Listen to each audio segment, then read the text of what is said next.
Love staying informed? Subscribe now and get unlimited access to local news, weather, and sports for just 99 cents a month for your first 3 months at inforum.news/join. Read every story, listen to every podcast, and download the apps that keep you informed and on the go 24 hours a day. So head to inforum.news/join right now to subscribe. What are you waiting for?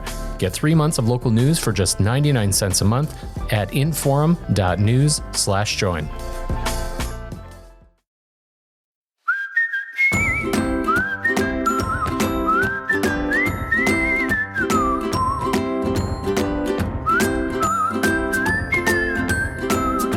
Welcome to Plain Talk, and happy to be with you. You know, we've had a lot of stories coming out of the state auditor's office of late. I guess I've been the one writing them, and there's just a lot going on. You have local officials, the Killdeer Ambulance Service out in Dunn County. You have the Gwinner Fire District. You have Griggs County Commissioner. Now you have my latest this morning that was just before we began recording this podcast, my latest story published, where you now have a state lawmaker in a dispute with the auditor, saying that, over whose decision was it to specifically fire a specific employee in the auditor's office. The auditor, for his part, has been accusing the legislature of, trying to undermine his office. He's used the word corrupt about the legislature. He's accused them, as well as local officials, government officials, of backroom deals. Although I should say, when I interviewed Gallion, he backed off some of those comments, saying he regretted them, but he did make them. And there's just a lot to unpack. The auditor is not somebody, he's a statewide elected official. It's a partisan elected office. That's the law. That's how it is. Josh Gallion's a Republican. But normally the auditor doesn't make a lot of headlines. Certainly not the auditor specifically. Audit reports that are put out, pretty consistently make headlines, as they should.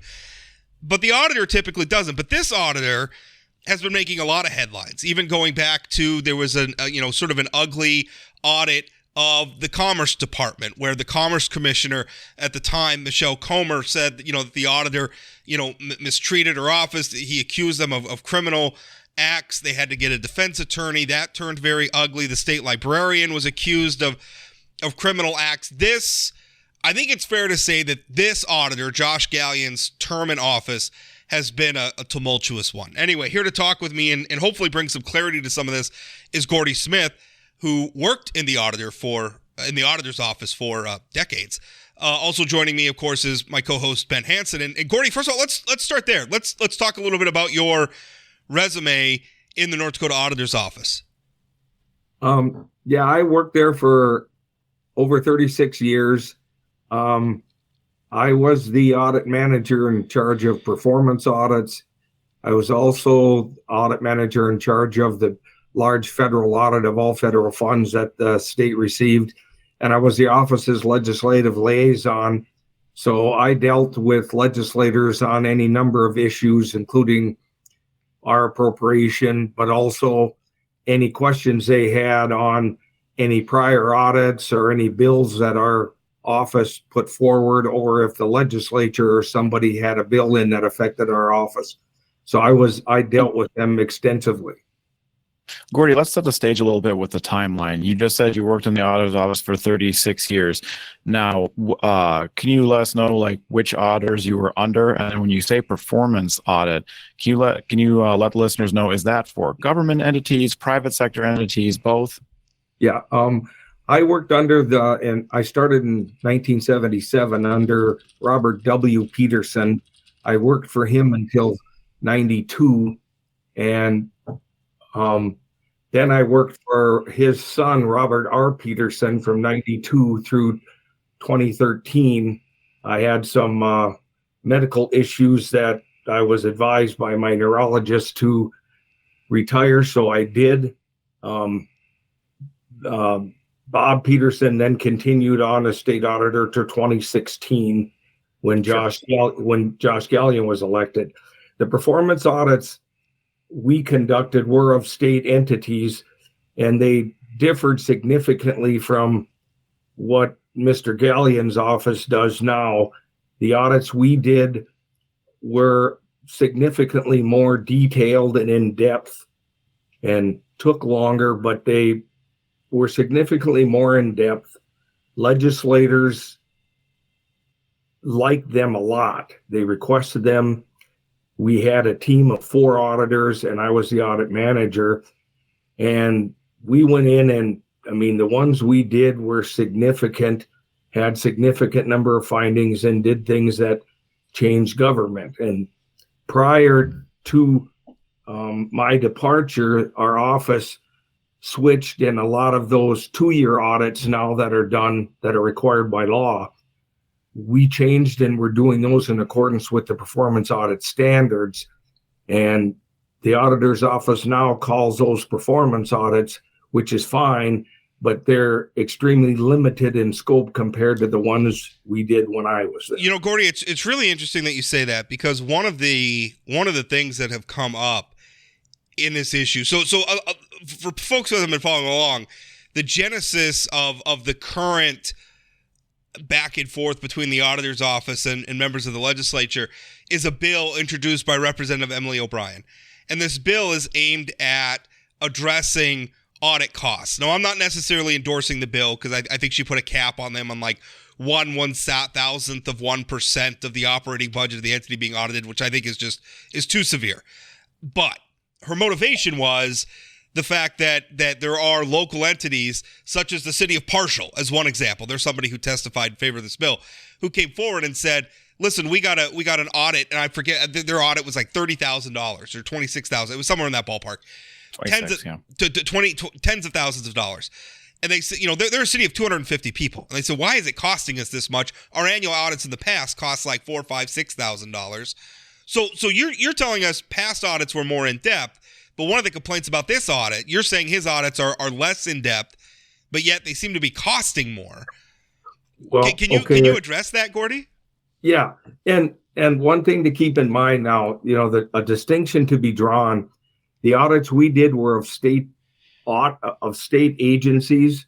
The audits you're talking about are of political subdivisions, and the differences between the two, the state agency audits by law, they were charged on non-general fund dollars. So if you had an agency, let's say, that was 50% general fund dollars, 50% federal fund dollars, when we went and audited them, they were charged half of the audit cost because half was non-general fund. Political subdivisions, they're charged 100% of the audit bill because that division, the political subdivision, they subsist on their audit costs at all. They don't get any general fund dollars. So you have to understand, for those guys, all their audits, they only get what they charge, for what they collect from these cities and counties and et cetera. That's their budget. That's what they collect. Now, I think one of the troubles that they're running into, that a city like Parshall has, when they're saying their prior bills were $5,000, $6,000, $7,000, those are done by another private, by a private CPA those firms bid for audits. So naturally, a lot of these political subs, especially a small city, is going to take the lowest bid. I'm willing to bet that the audit that was conducted is what's called a petition audit, so that a citizen... That was the case in Parshall, the example that we're talking about. And so a citizen or a group of them felt something was wrong. They weren't getting answers, whatever they wanted. So they petitioned. They turn that petition in. The auditor's office comes in and does the audit. Now, one of the things is that the petition may have the auditor look at things in addition to what he would normally look at. You know what I mean? They may have concerns with a particular fund or a water fund or something. So he may do additional things. But the other thing is, remember when they were bidding on that audit, originally on the other audit, obviously the auditor's office didn't get that bid if they did bid on it. While they may be a cheaper cost, as he's trying to point out, he's saying they're $110 or whatever he said an hour. 26, I want to say, or 17. Okay. But anyway. But the fact is that the private CPA firms, when you say you're going to come in and do an audit by the standards, there's some subjective judgment there on how much work you're going to do to meet the standards. So the private firms may feel more comfortable doing less work. So maybe the auditor charges 126 and the private charges 145. But if the auditor spends 200 hours on it, the private spends 100, he's going to have a lot cheaper bill. Well, I think, so maybe that's fair. I mean, maybe the charges, I do think there's a valid concern though, when you're a city of 250 people and all of a sudden you get a petition audit and now you're on the hook for paying 20, that's a valid concern for the legislature to have. I certainly think it's very valid. Sure. And I think one of the things that maybe the legislature should consider is this. If an entity, because you got a valid point, 250 people trying to pay an audit bill that's 4 times or 5 times what they're used to. Perhaps something the legislature should consider is when somebody petitions for an audit, let that entity pick which firm gets to do the audit. And it isn't the auditor's office. They let them select their own audit in a normal everyday situation. So let them pick what firm comes in and does this petition audit. Gordy, in your experience, you're talking about how the individual entities that are being audited or citizens of them pick how the audits go. But in your experience, how much discretion does the state auditor, the office holder, have in how many audits are done and the manner in which they are done? Because it's new to me, the concept that you're talking about, where the predecessor to Josh Gallion, our current auditor, Bob Peterson, you said did less audits, but they were more thorough. They took longer. Is that entirely up to the auditor, or is that at the behest of legislative definition? For us, for performance audits, for us, we felt that and it would be up to the state auditor. Certainly, and his management team. One thing that I think that the management team that I worked with under both auditors, the auditors really respected the management team's perspective and let them help direct what was going on. I'm not sure that's true. I don't know. I'm not working under Josh, but the amount of time he spends in the media leads me to believe that he's doing more of the directing of how things are going. So for us, we wanted the performance audits. They were new. It was under Bob Peterson, Bob Peterson Sr. that we started them, but they were really developed under Robert R. Peterson in the early 90s. And we wanted them to make a significant difference. And to really understand them, you have to understand that particular thing is not taught in the universities. It's something new. 90% of the states now have some sort of a performance audit function. Some of them are under the legislature's direction. Some are under the state auditor's direction. And you're thinking outside the box. And the thought process is that you really want to get in and look at a function. And one of the sayings was that a financial audit might be a yard wide and a couple inches deep, but a performance audit is a couple inches wide and two yards deep. You get into a certain area. That's a good way of putting it. And you dig way deep in it. You look at every law in there, every function they have, and you become an expert in that area, and you try to help them improve in that area. That's why you'll see a lot of the ones done under us might have taken 2,000 hours, 2,500 hours. The legislature had it that we didn't charge the agency, so the agency wasn't charged by it. The legislature funded our performance auditors just as they do the financial ones, but we didn't charge for them. So what's created the difference now? Sorry. Well, to me, I'm going to tell you that the the very first thing, and when it happened, I called and told him. I went and told the legislatures. When that employee left, that was in your article this morning, Rob, when that employee was specifically identified in that session in 2017 and left, that employee, after I left, was the most knowledgeable. He took my spot as the director or the audit manager of performance audits. He knew most about how to run these complicated audits. And when that position was cut, I told Josh Gallion, I told the leaders of both houses, face to face, one-on-one, that was going to destroy the performance audit section because they didn't have enough people that were going to be able to take over and do the complicated work. And soon after he left, it wasn't much longer that some of the rest of the members of that audit team left. What was the response when you said that to them? Well, both leaders were extremely concerned. It really didn't seem to bother Mr. Gallion. Now, the leaders sorry, go ahead. He made excuses for why that position was being eliminated. But I'm just telling you that I knew that's what would happen. And so while they do some performance audits, like I said, the routine, we used to call them agency audits because they're required by law every 2 years. They were following performance standards, but again, they were routine audits where the scope is already almost set. And Gordy, the leaders at the time were Representative Carlson and Senator Wardner?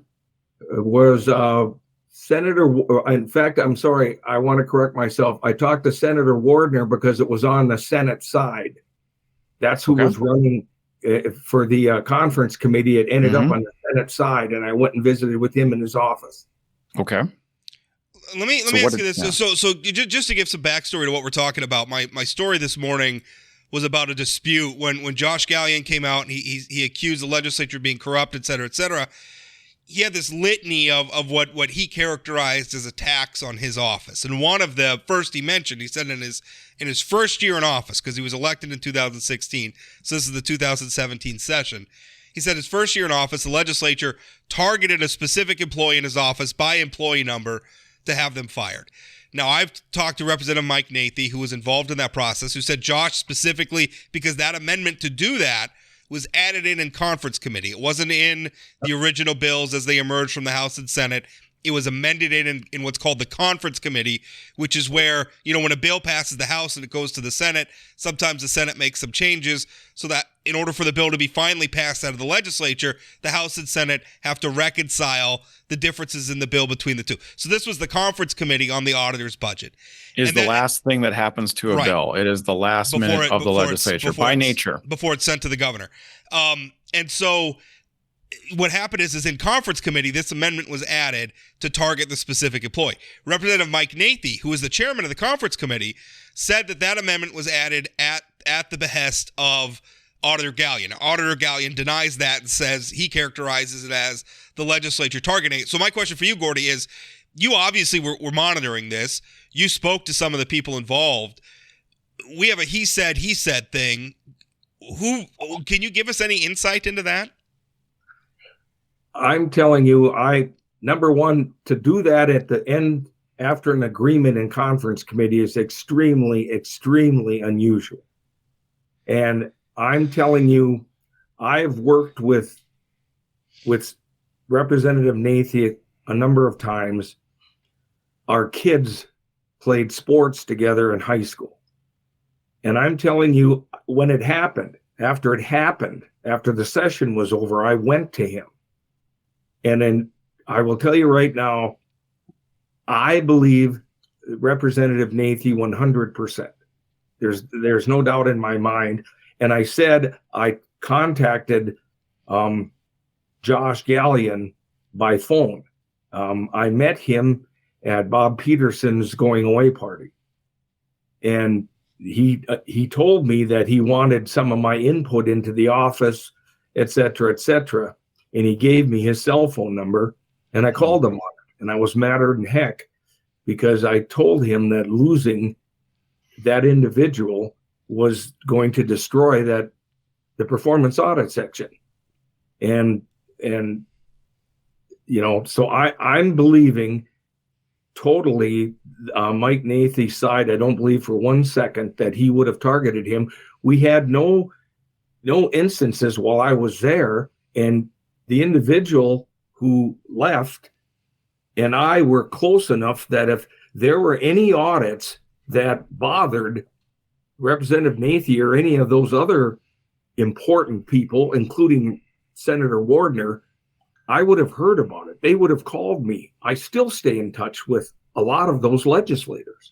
And Gordy, that makes sense. So when you brought these concerns to these leaders, what did Senator Wardner do at the time? These are people who have, he has one vote, but he's the leader of the majority caucus at the time. And it looks like Josh Gallion simply got his way.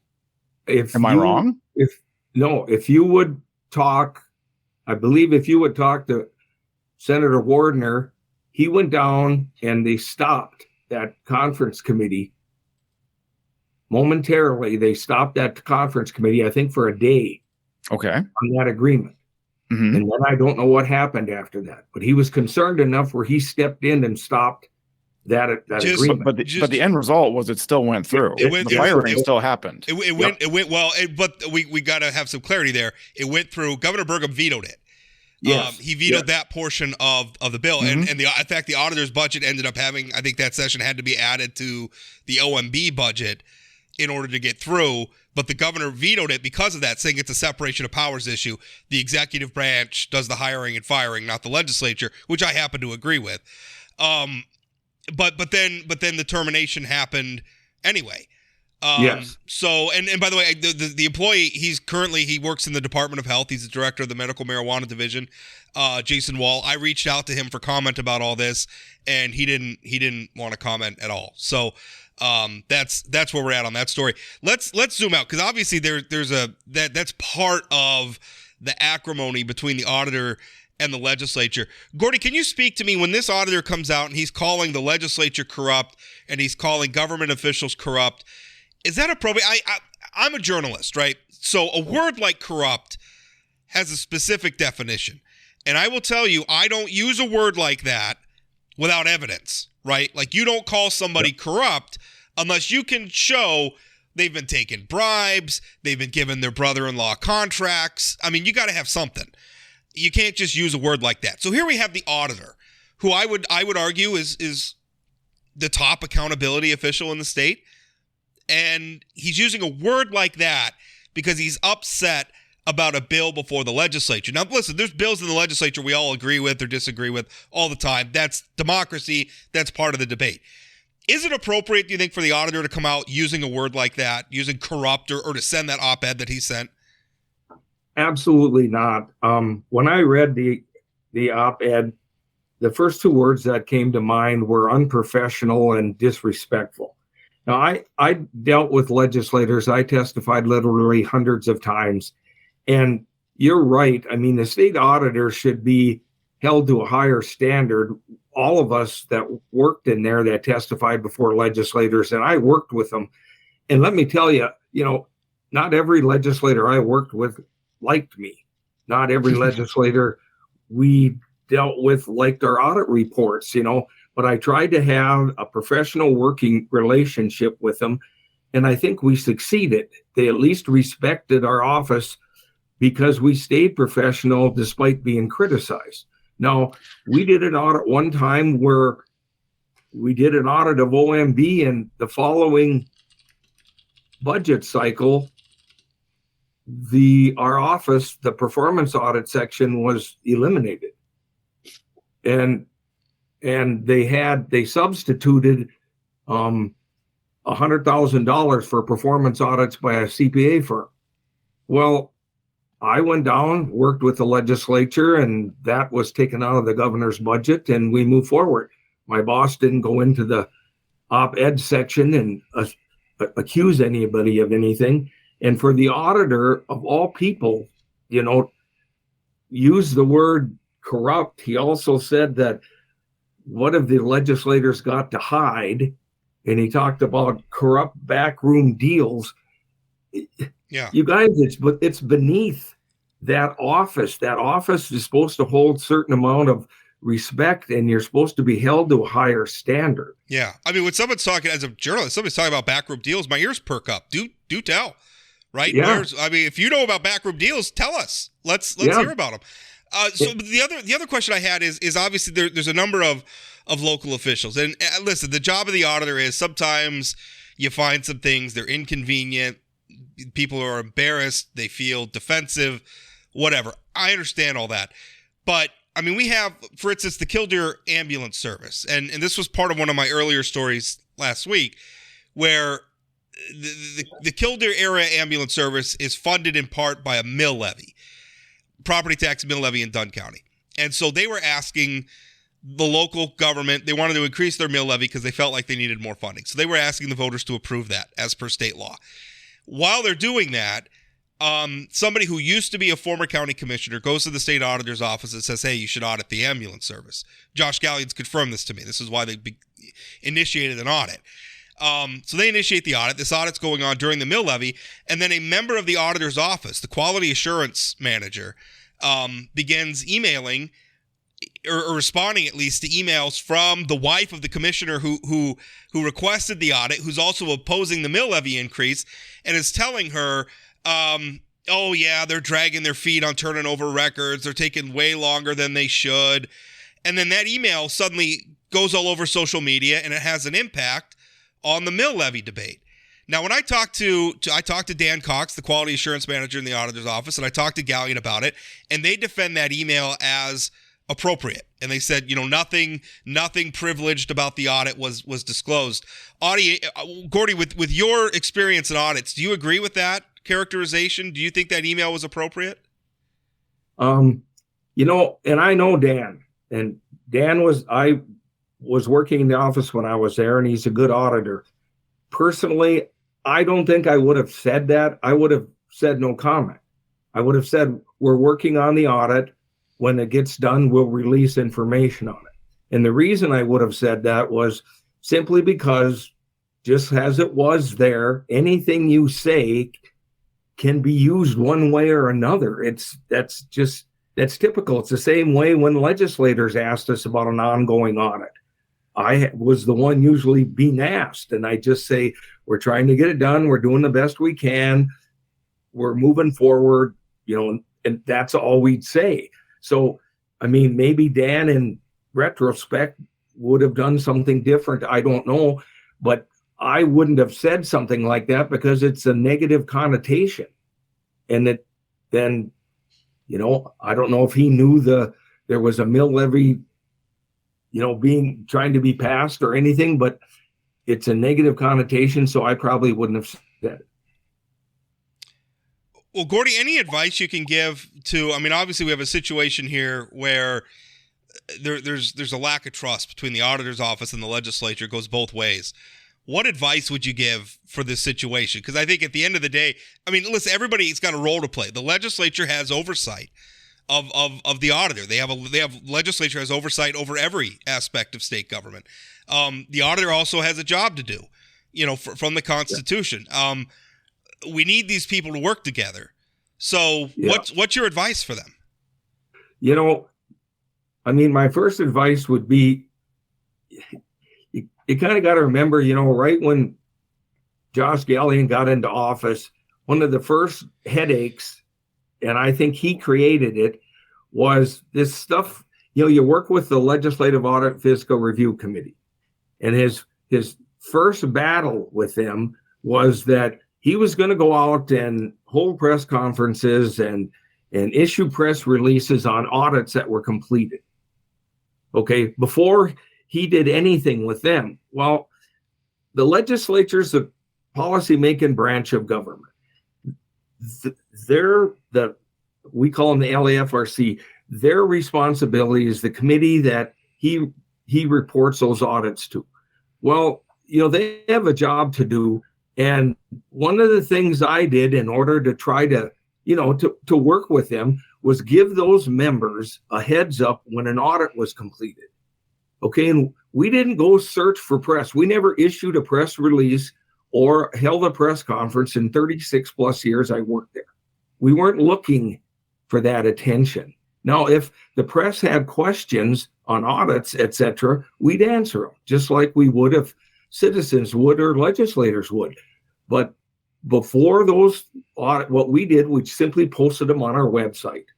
And so then if citizens wanted to know, they'd go look at our website. So would legislators.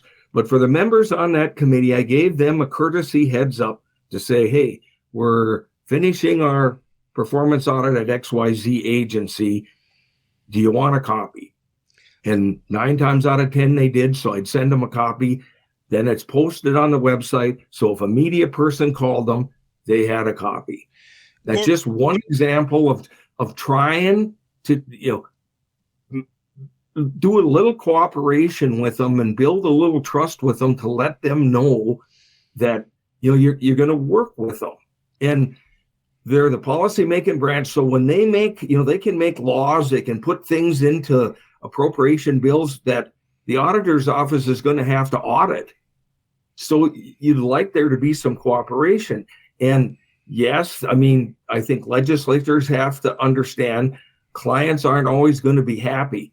But frankly, the audit bill, there ought to be some way that there should be some alert for the client of what the audit bill is going to be. But that's why I say with these political subdivision, if these petition audits are a source, if that's a commonality in there, then maybe the legislature ought to change that law and say that the political subs can bid that out and let some private firm come in and do that petition audit. And in Gallion's defense, he told me that he's also working on a Senate bill that would give the auditor some discretion about whether they even follow through on a petition audit, some discretion on, whether, and maybe that's appropriate too. I got to think a little bit more about that. But one last question, I realize, Ben, I've been hogging all the questions here, but one last thing. To your point about, the auditor wanting to go out to the news media, and as a member of the news media, there's a part of me that likes that, right? Yes, please come to us first.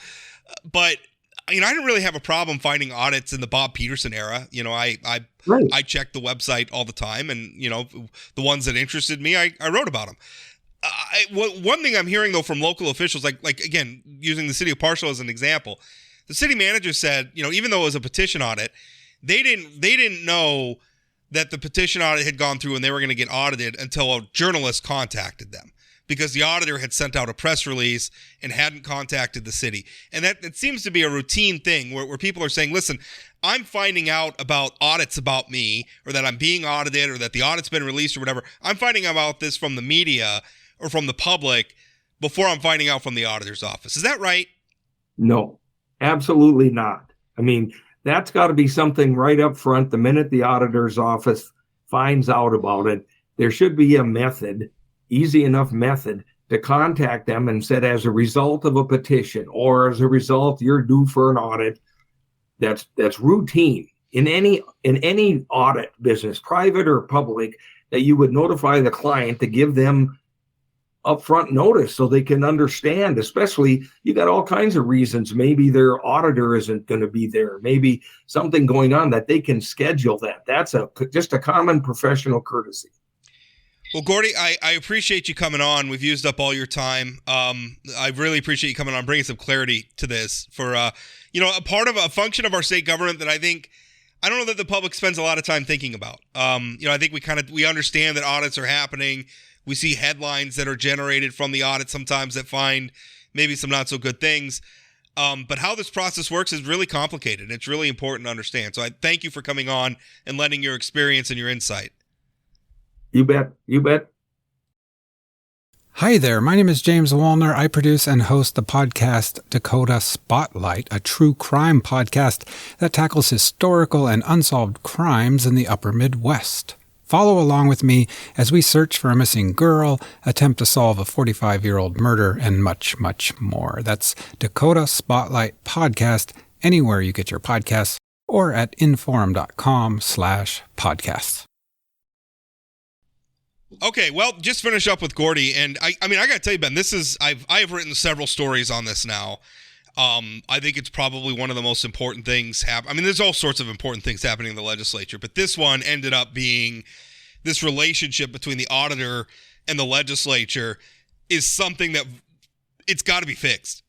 Something's got to give here. It's an intentional antagonism by a statewide elected official, and I think it's a friction that's being created to launch him into higher office. I've been on that high horse before, so I'll get off of that and get on to a couple other points that I wonder about. I was really appreciative because I didn't understand all that from Gordy Smith, the differences between the types of audits, who chooses them, how petition audits work, and I think it's great that people learn how that does go. How did I'd like to know these new fees, these exorbitant increases in fees. You mentioned $26,000 for partial, a bill for was it Killdeer? I think it was in the ballpark of like 48,000 in Dunn County, Killdeer area. Well, and to be fair, they serve like Killdeer area. They serve like 1,000 square miles, so it's not just Dunn County, but Dunn County is where the mill levy increase was. But those rural ambulances, it's not a moneymaker proposition. Should they be held accountable? Absolutely, and this is an accountability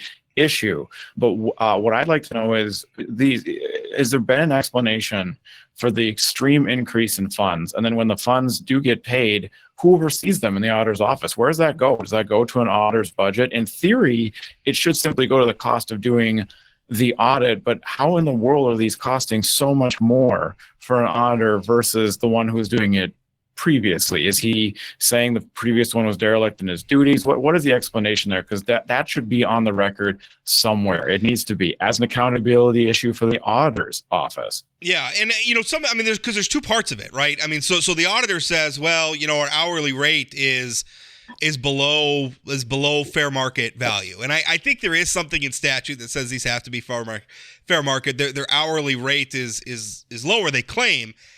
I'm not sure when you can hire private sector people who have lower. I don't know. That can be a little he gives an exact dollar amount, but then it still doesn't explain the severe increase from the previous auditor. It's not as if there's two parts too, because there's the rate you charge per hour, and then there's the number of man hours that you spend doing it. So they also, it's not just that they're maybe spending more per hour, maybe or maybe not, because again, you're talking about private sector auditors. I mean, that could be a bidding process. So depending on maybe what part of the state you're in, that's going to vary somewhat.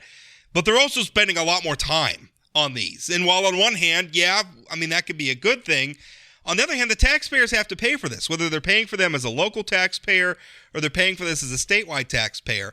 And my concern, more than anything, is how do we stop something like the Killdeer ambulance service from being ambushed by a huge audit bill to the point where they have to go and they have to get a loan out on one of their ambulances and fire staff to pay for the audit. Like, if that's happening, that's got to stop. And it's not just Killdeer that's complaining about it. Partial's talking about it. The Gwinner Fire District's talking about it. Griggs County's talking about it. I'm sure there are other examples out there of people saying, we're getting waylaid by this. And I don't remember hearing these complaints when we had a different auditor. I wanted to dive more into the article that you had referenced that you came out with today, speaking to how the budget proceedings worked with the state legislature in regards to a singular employee. This is odd behavior for a statewide elected official as well. Every statewide elected official that heads up a department, whether they be attorney general or the ag commissioner, or in this case, state auditor, has to go to the legislature and get approval for their budget. There was a lot of back and forth when Al Jaeger was the Secretary of State over use of funds to procure a new website or develop a new website that never really materialized, and a few other things that happened in his office. But sometimes there is a demand for the services that are provided. For instance, business filings in the case of Secretary of State, and they ask for more funds for either PTEs, part-time employees, or FTEs, full-time employees. That's not an odd or outstanding ask, and it makes sense. You might agree with it or you might not, and then they vote on it. But what you detailed today was an instance where Josh Gallion, tell me if I'm reading it wrong, Rob, basically singled out an individual employee, not really a position so much as an employee, but also his position, to eliminate from his budget and have the legislators essentially do it for him as almost an HR maneuver via proxy, which is extremely odd in my experience. To be clear, Gallion denies that characterization, but that is what Representative Nathy says happened, and we just heard Gordy Smith say he believes in that characterization as somebody who talked to the people involved at the time. And it is very odd, because on one hand, Governor Burgum was right to veto that part of it, and I think it is very telling as we're trying to evaluate who's telling the truth here. It's telling that even though Governor Burgum vetoed the part of the legislation that targeted the specific employee, so that was never the law. Governor vetoed it, and the legislature, the House voted to override the veto. The Senate voted to sustain, so it didn't become law. The employee got fired anyway. Almost immediately afterwards, which is days. Awfully strange timing. Like days afterward. And so if this was a situation where the auditor is like trying to stick up for his employee and protect his employee, then why go through with that? And Senator Tim Mathern, and then subsequently Governor Doug Burgum, through his veto, very clearly called out what was happening. And it seems they were proven correct.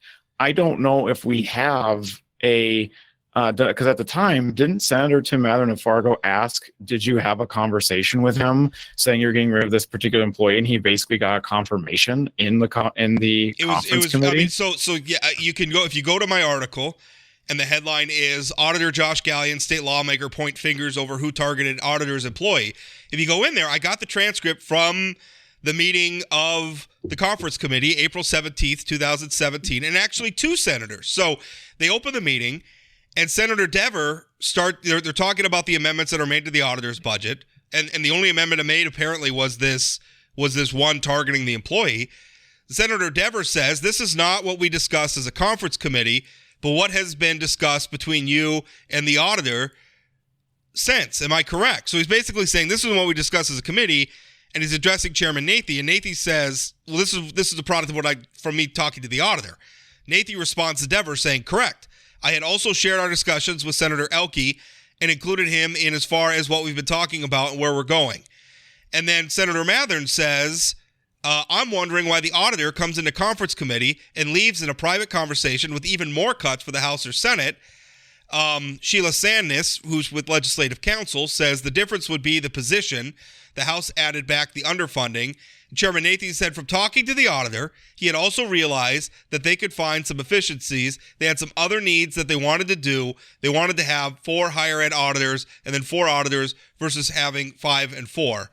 And that right there, I got to jump in, Rob. That's wholly inappropriate. You have an entire 4-month legislative session to discuss your budget. It has to go through the appropriate committee and appropriations in the House and the Senate. To bring that up after a 4-month process stinks. Well, it does. Also, but that cuts both ways, because if the legislature had some vendetta against this employee, why does this get slipped in at the last minute after a conversation with the auditor? I mean, that's what Gallion is saying. It was like, well, the legislature had it out for my office, and so they're going to do this. But it didn't get slipped. I mean, it didn't pass the House that way. It didn't pass the Senate that way, not originally. So, and here's where I think some of the, in many cases, blind antagonism between the governor and the legislature within his own party really does not serve the people of the state of North Dakota, because here, clearly, this isn't conservative or liberal. This isn't ideological. There's something odd about this that stinks, and you'd want to send this back. And I've seen lesser reasons to send a bill back and get a clean bill that you have to live with for a budget for 2 years. And instead of doing that, for some reason, the House overrode Governor Burgum's veto, and Governor Burgum's veto came out with a very simple, clear, this violates a separation of powers that should not be. Yeah. Maybe an ethical lapse isn't quite an appropriate way of phrasing it, but it should not be. And I feel like the House simply overrode the veto because they tried to override many of Governor Burgum's veto. I can't imagine all 70, 75 members who voted for that sat there and thought, no, I really want that position off the state auditor's office. I think that was blind antagonism, and it's not serving the people they're supposed to be served correctly. Yeah, there's clearly some of the other politics at play between the legislature and the governor's office were a part of this. But the governor was right. And by the way, when I spoke to Nathan about this, he said he shouldn't have done it. He felt regret. He said he did, and I read that. Yeah, and that makes sense. And people can learn too. I do understand that too. I'm not just trying to throw up a middle finger at them. I wasn't saying that. Nathan said I was naive. If I had seen that today, I would have told him to pound sand, referring to Gallion. And I think Governor Burgum was right. And I think that should have been the message to the legislature. If Gallion was coming and saying, hey, target the specific employee and cut the funding for him specifically, then I think the response from the legislature says, if you want to fire somebody, fire him. You're the head of your agency. If you don't want somebody there, you're allowed. You're the new auditor. You're allowed to pick the people who you want to work for you. If you don't like this guy, then fire him. Move him along somewhere. Should have been more caution there, and honestly, hats off to. And this is, I realize I'm kind of dragging a lot of things into this, but this is, honest to God, this is a great argument against term limits when you have senators, detail-oriented senators like Senator Dever and Senator Mathern, who have had very long tenures in the state legislature. This is the kind of thing that folks who have been around for a long time can spot more easily. Can freshmen spot it? Absolutely, they can. I'm not trashing somebody just because they're new. The likelihood that they will is lower because they just don't have the experience. The expertise is worth having there. That is an entirely separate issue. I did want to bring up something that was much more germane to the point you've been making about the auditor's office. I found it fascinating, confusing, and frankly a little disappointing when I read your article. This is for folks listening, this is the first time I'm saying this to Rob. I didn't rehearse this, but I read that article, and Josh Gallion says that he shouldn't have written an op-ed that he wrote and published because it includes language like it wouldn't be another legislative session if they weren't targeting me again and other such whiny statements. And that's my commentary, but I'll stick to it. He's a statewide elected official. He's in his second term. This isn't the first time out of the gate.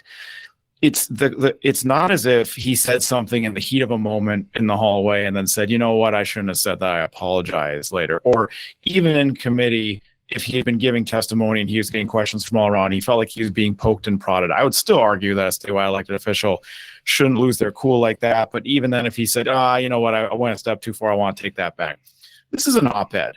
You sit and write this. You maybe talk to, I don't know if he has a comms director or not, but you're a statewide elected official. You've been elected 2 times in the state. He at least had Democratic opponents in the general. I have no idea how close his elections were because I can't remember, but he has ran for office in public scrutiny, and he worked for the Public Service Commission before this. He knows what he's doing when he puts pen to paper, so to speak, when he's typing out op-eds and puts phrase after phrase after phrase, to your point, corruption. The state legislature's coming after me. They're out to get me. I'm the victim here, and publishes it in multiple newspapers of record across the state. And then when asked about, says, yeah, I guess I shouldn't have said that. So it's not slip up. It's intentional. That line of questioning, the specific question I asked him that elicited that response was, do you feel that you can, because he was talking about, he wants to get along with the legislature and he wants to have a working relationship and he wants them to listen to him. And I said, how do you accomplish that when you're calling them corrupt? Right? How do you work with people that you're accusing of corrupt? And at that point, he was like, you know what, you're right. Because I'd asked him several times, do you regret? And he kind of hemmed and hawed and went around it. And finally, he said, you know what, I wish I hadn't used those words. And but even there, it's like he's not really apologizing. It's more like, well, I made a tactical blunder, as opposed to, boy, I really shouldn't be, especially as the auditor, whose job it is in part to root out corruption if it exists. Was not, I shouldn't be saying that because I don't really I'm just mad and I'm just throwing a word around. Because that's the other thing I asked him. Can you share with me evidence of corruption? Like, what are you talking about? And listen, there's things the legislature has done, lawmakers have done that I don't like, that I would deem unethical. The most recent example would be Representative Jason Doctor, who is also in real estate. And frankly, what was the sweetheart deal he got from the Attorney General's office to lease and from space in taxpayers. his meeting, and from taxpayers. So, but you obviously I take your point, but I've said this before too, Rob. If you have a problem with the state legislature, I mean, for God's sakes, I served in the super minority. I have plenty of disagreements with how what the legislative direction went. There's a way as a statewide elected official to come to the public through an op-ed and say, here's how I want to serve you the best. Here's what I think the best result for the state of North Dakota is. And here's where I think the legislature is falling short, using terms like that and framing the narrative. He did not. He made it about himself. He did not make it about the bottom line of public service. He made it about me, getting targeted. I am the victim here, while also pointing a lot of fingers and pressing criminal charges against other people, making them get personal legal counsel but while serving in the legislature, scaring them from public service, scaring a rural ambulance service, thinking that they cannot provide emergency services, maybe if the full cost of an audit goes through on them, whether you have disagreements of how it's ran or not. It doesn't hold water. Two things cannot be true simultaneously. It's contradictory. And I think also he is undermining the ability of the auditor's office to do its job. Because, I mean, listen, we're at a point, Partial is flat out saying we're not going to pay the auditor's fee. We think it's unfair. Griggs County is saying, we're not going to pay the auditor's fee. We think it's unfair. We're not paying you. So you have local officials who you're auditing who are just, and that's a terrible precedent to set. Right. So if that's the thing where now all of a sudden these local, because they don't trust the auditor's office, these local governments that the auditor's supposed to audit, if they're not going to cooperate with you, right? And I mean, there's laws that compel some things, but boy, I would think you'd rather foster a cooperative relationship. And again, all the people that we're talking about, Killdeer, Gwinner, Partial, Griggs County, these people don't necessarily know each other. They're not all part of some, cabal or some organ that's out to get the auditor. The only thing they have in common is they all work in local government in different parts of the state. So, some of this stuff, you have the auditor won't meet with Griggs County in an open public meeting to discuss their audit, but yet in Killdeer, the quality assurance manager can provide commentary to a random member of the public on an ongoing audit. And Gallion doesn't see a problem in these two different scenarios. Like, you can't talk to the county commission in an open meeting, but you can privately email political activists in Dunn County details about an ongoing audit. That, and my understanding of that Griggs County request was, it was simply come here it wasn't like a set, you have to be here by Thursday and they told you on Tuesday. It was a come to us sometime when we're having a meeting. I assume we'd like a video to put you call on could the have been agenda. done. We'd like to put you on the agenda, and we'd like to discuss your audit in an open meeting. And let's be clear. Josh Gallion is not exactly a media shy individual here. This is being very selective about who you're choosing to stay in front of. So I would implore the legislature. I understand Representative O'Brien's attempts to try and shore this up, but when you put in something like the 1/1000th requirement, it hands someone who is, in my opinion, self-aggrandizing, like Josh Gallion, a legitimate gripe to come back and say, you're making it so we can't have an auditor's office in a legislature that frankly has had a problem with transparency in the past. That's fair. You're feeding into a narrative. You have to be aware of that. Now, is it easy for me to armchair quarterback Representative O'Brien because I'm sitting here, I'm looking at the after results? Yes, I'm Monday morning quarterback. I think Representative O'Brien had 100% heart in the right place, the right motivations. Her bill went too far. It was too draconian.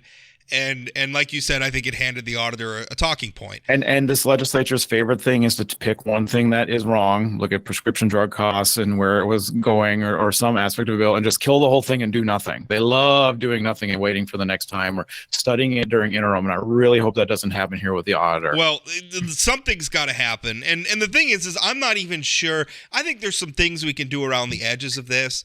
I think there's some things we could do to address, to protect local entities. And we're talking about like volunteer fire departments, right? We're talking about ambulance services. I think there's some things we can do to protect them from shock bills from audits. I think that's a worthy area of debate. But a lot of this, I don't know that there's a policy solution to this, because a lot of what's driving this is personalities. And that's the sort of thing that's got to be solved at the ballot box. I think there could be more, Paul. I think there'd be more specification in Century Code as to how these audits can go about. And like you said, sticker shock for certain entities of certain degrees. Like you said, Representative O'Brien's heart being in the right place. The motivation is if there's certain sizes of entities that are going to be put out of business by you coming up to them without warning, or to auditing them to the level that the effect would be putting them out of business. That's not the purpose of an audit, so that needs to be changed. That can be legislated. Is it easy? Right. Absolutely not. No, like I said, there are some, but there's a larger issue here. If we're talking about an auditor who likes to go to the media with sensational audit findings before communicating to the people being audited, I don't know how the legislature fixes that without frankly overstepping the bounds between legislative branch. There's a certain point at which the problem is the person in the job, not necessarily the duties of the job. Do you understand what I'm trying to make? Sometimes I do, and I think it makes sense. And I just my last point, I guess, is I desperately hope that more and more legislators take the detail-oriented, slow approach of Senators Dever and Senator Mathern in that conference committee. I actually do think it's a really good example of good governance and detailed legislating versus either going along to getting along, or, like I said, blind antagonism between House Republicans and Governor Burgum at the time. That's my commentary, but I suspect I'm right. Well, that's it. We're going to wrap it up there. Thanks for listening to Plain Talk, folks, and we'll talk again.